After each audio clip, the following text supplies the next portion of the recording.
This program is brought to you by First National Bank of Botswana. FNB, how can we help you? Good evening and a very warm welcome to First Issues. At the beginning of each year, people across this nation gather to hear what government has chosen to prioritize spending-wise in an announcement we have come to know as the budget speech, made a week ago here in the Parliament buildings behind me by the Minister of Finance and Economic Development, Kenneth Matambo. Essentially, the speech represents planning similar to what Botswana make at the household level, taking stock of how much money breadwinners have made, deciding how much of it can be allocated to various expenses. And like each family that knows what it's like to have to stretch a tebe, you have to decide which of your goals you can afford in the short term, what you may have to do without for some time, how much you can afford to save, and what you may be forced to borrow.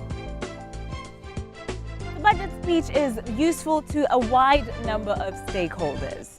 Entrepreneurs listen to find out what opportunities will be presented by government spending.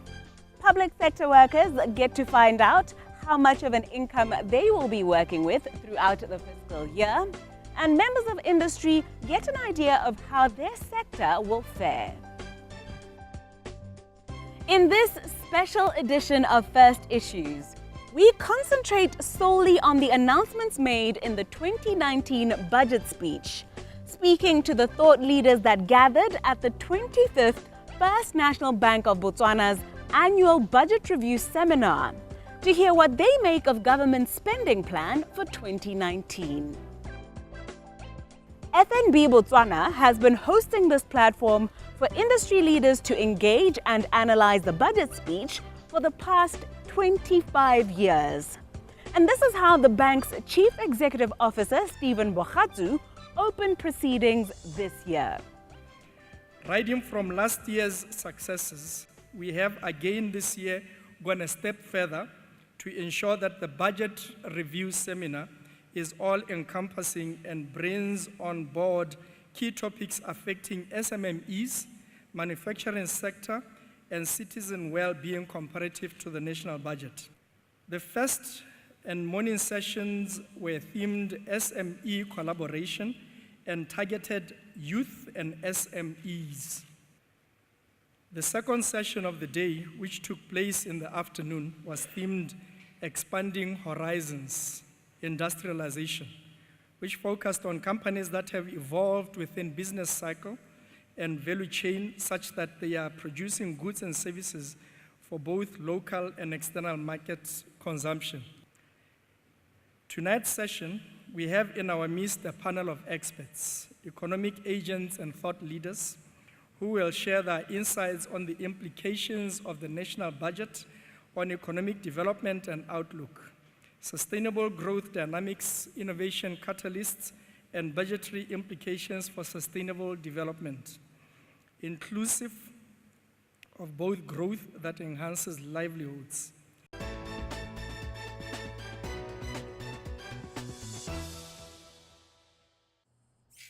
What is the future of help? It's to help people find the great in themselves. The drive, the passion, help them find their true potential, help them stretch, help them grow. That's why we help people help themselves, help the world, because a little help goes a long, long way. FNB, how can we help you?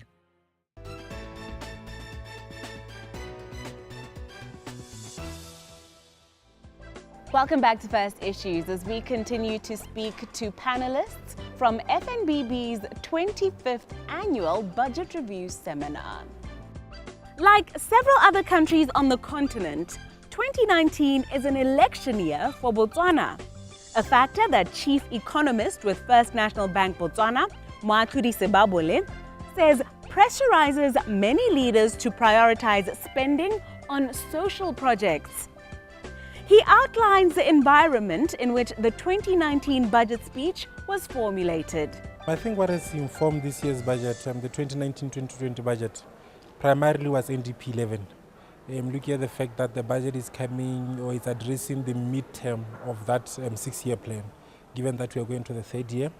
The other climate that we had to consider was that it was a maiden budget under President Masisi. So obviously we had to see his personality coming through in terms of his focus areas for development. And I think the overarching other area to consider was the fact that this budget is also coming in the midst of a rollout of the Vision 2036. So I think the combination of these two, as well as the fact that we have a new president where this was his first budget, would have informed where the focus areas and the allocations would have targeted for the 2019-2020 budget. You mentioned that it is one that will have to perform a balancing act like several others on the continent will have to do. Please expand. We're seeing our peers, your likes of Rwanda, Kenya, as well as Namibia, they are reining in the expenditure. Where they are spending, we actually see a commitment towards prioritization. So then the bigger question comes in when you're comparing to our peers. Yes, it's good to spend so that there's circulation in the money, but are we spending in the right projects at the right time, and are we getting value for money? So in essence, a budget that's focused on return on investment, which can be measured by the number of sustainable jobs and permanent jobs that you're going to create, as well as the projects that you invest in, the ability for those to give you access to other markets and tap into other sectors of the economy that otherwise you would not be able to tap into if you don't invest in that way. So prioritization, I think that's where the focus is. The Game of Thrones and others are doing it better. So we need to come to the party. What do you consider to be the most significant proposals made in this year's budget for both individuals and business? You remember the minister said around 45 billion is what the private sector is able to tap into and do purchases. That means you and I, whether at SMME level as a sole proprietor, whether small or medium enterprises. But the bigger question has always been, how do you access those funds? Because we see year in, year out, the Public Accounts Committee, money being returned, not because there were no projects to place the money in, but simply because we did not act in time. So therefore, maybe what we should have seen was the focus on the National Evaluation and Monitoring System that government had indicated that they will implement in this fiscal year, to say how do you ensure that that 45 billion gets spent in the right projects that it's actually being allocated for in the first instance. In the second instance is when you are empowering Botswana small businesses, the turnaround times need to make sense. Whether it's when you float the tender, whether there's a requirement for procurement in terms of what they need to ascribe to, and also in the other end, whether you're able to pay them for the services provided in time, such that you don't stifle their growth. So I think fair and well, an allocation of that 45 billion in terms of what businesses in Botswana can tap into, but the focus needs to be what are the turnaround times, how do you ensure, and how do they even access this money, where do you publish the information, and how do you ensure that they're able to partake at the most cost-effective way. There was mention of a focus on the implementation strategy. You don't seem appeased. Why? Is this a promise that's been made before, or do you anticipate that we will see a focus on implementation in this fiscal year? Yes, I think I'll call it a cautious optimism. Very optimistic that implementation is a focus, but cautious because history has taught us otherwise.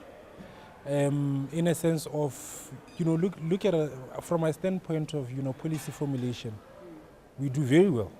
From a standpoint of policy implementation, however, not so well. There are cases in point where we have lost monetary time and otherwise, opportunity costs as well. Projects such as around to do with Bomurupule, the glass projects, the likes of Silibe Pico, where we saw BCL closing. How long have we had the plans around Spedo and the revitalization as well as the diversification of Silibe Pico area from mining? At a time when BCL closed, you would have thought it's a surprise. In a manner of you think, oh, we're caught napping, we have never imagined this, but we have for decades actually.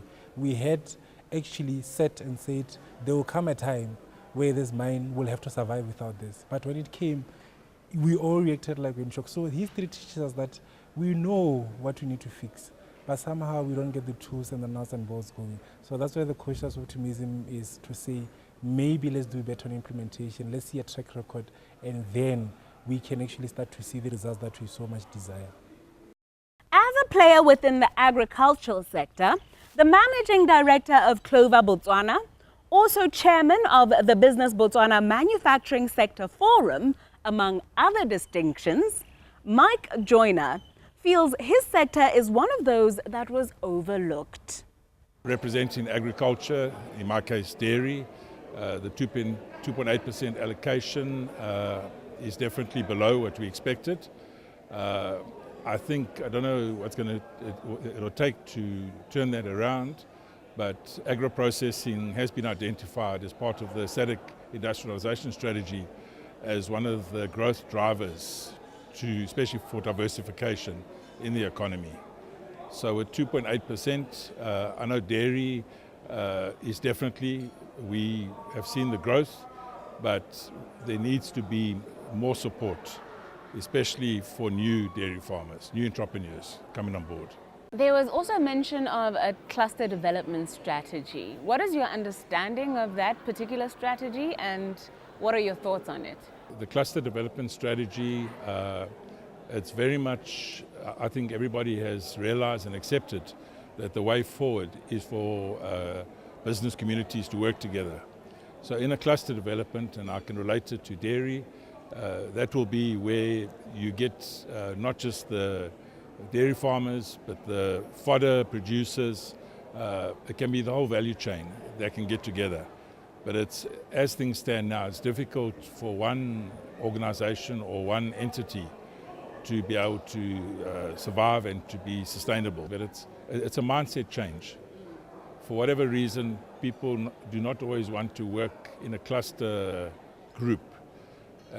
But I think the government, through this cluster development program, is now making inroads where people are understanding the benefits of working together. You clearly are open proponent and you are not hesitant to work within a cluster. Not at all, because we know that in our dairy environment, for entrepreneurs to come out of agricultural university, even if they have the financial resources to purchase 50 cows, for instance, they do not have the expertise. So by going into a cluster, and that's where we've got some initiatives where experienced farmers are willing to bring entrepreneurs on board, where they can learn the skills and with the aim of going out on their own to be successful in the long term.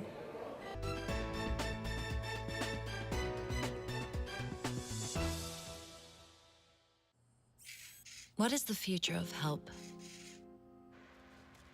It's to help people find the great in themselves.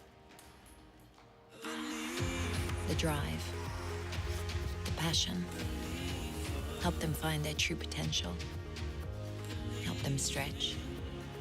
Help them grow. That's why we help people help themselves, help the world, because a little help goes a long, long way. FNB, how can we help you?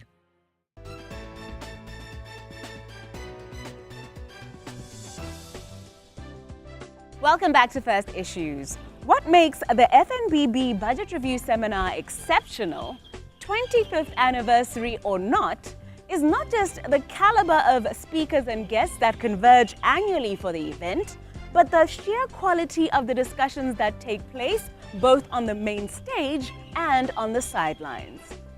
Economist Moatlhodi Sebabole and seasoned businessman Mike Joyner's contributions to the discussion earlier in the program highlight what a balancing act planners have to perform in trying to meet competing national needs.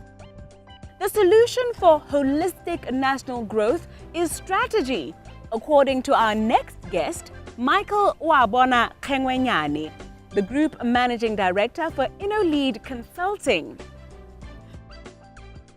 Mr. Kengwenyane, having a good understanding of the Botswana corporate governance landscape's maturity and challenges, tells us how he thinks the 2019 national budget is aligned to national strategy.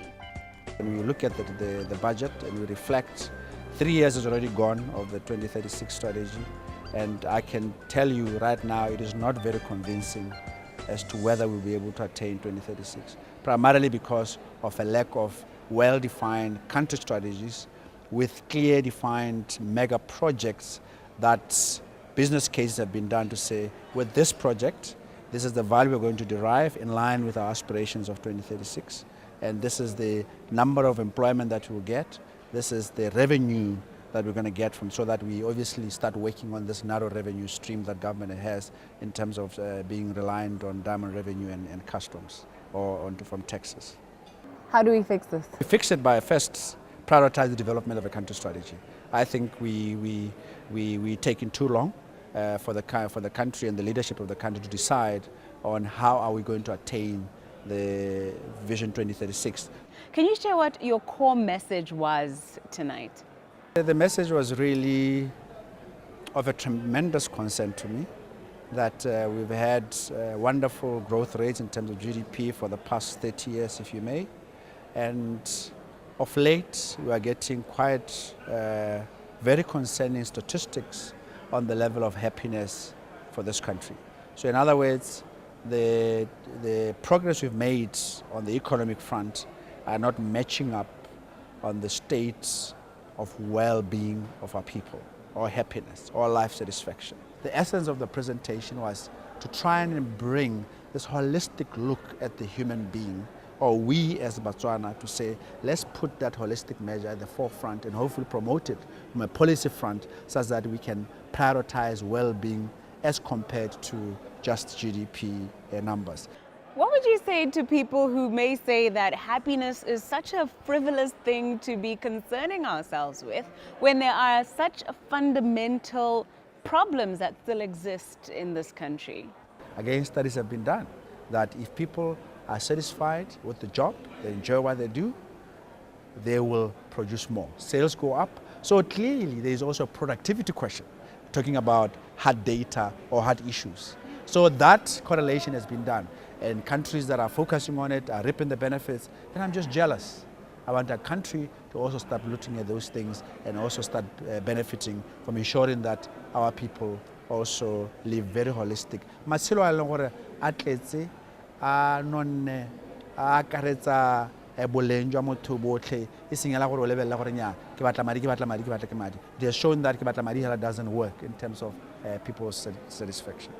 That's all great, well and great to think of and fantasize about, but is it realistic? Can this be done? It can be done. I mean, I gave examples of some of the top countries in the world that are performing in terms of well-being, that one of the things that they enjoy, they've got cycle paths, they've got heritage sites, and it shows. If you look at social media, you can see how many Botswana go out of the country to go seek these sites and look at beautiful places, because here we haven't actually promoted and unpacked what is beauty about Botswana. I give an example about our National Museum.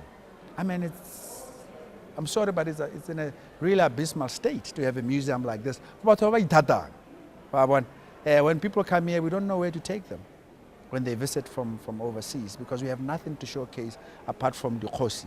Because you can see it's not at the center of government policy, that well-being, that pride in heritage, that pride in the arts, you know, that is essential for the beauty of life, if I may. We have now heard what some of the things that were taken into consideration during the formulation of the budget were, what the implications of some of the decisions made may be, as well as how the process could be improved in the future. But there would be nothing for the government to budget without the collections made by the Botswana Unified Revenue Services. Our taxes make up 70% of what government gets to work with each year. Therefore, we ask the Acting Commissioner General at BURS, Segolo Lekau, how effective current measures of collecting tax are, as well as what the proposed changes mentioned in the 2019 budget speech regarding our tax laws mean for us all. We are in the process of doing, a tax gap study, where basically we have to determine, the amount of tax that otherwise is due, but is not paid vis-a-vis what we are currently getting. So I wouldn't want to do wild guesses. But when you read, the fiscal literature, and you basically, align yourself to the African continent, there seems to be a huge tax gap. But I wouldn't say that in Botswana, we are in that league, but I wouldn't also say how much it is. But certainly, it's one of the things that we will have to compute, because as the minister has said, our revenues are not really measuring to expectation. A fair amount of time was dedicated to changes within the tax regime within the 2019 budget speech. Which of those reforms and exemptions should Botswana really take note of? For the individuals now, like someone was saying, their concern is whether, the 6% is coming. I think, not the 6%, I think in the public salary adjustments, isn't it? So I think someone was basically in the seminar was basically asking whether the threshold, because remember, you start paying your tax at 3,000.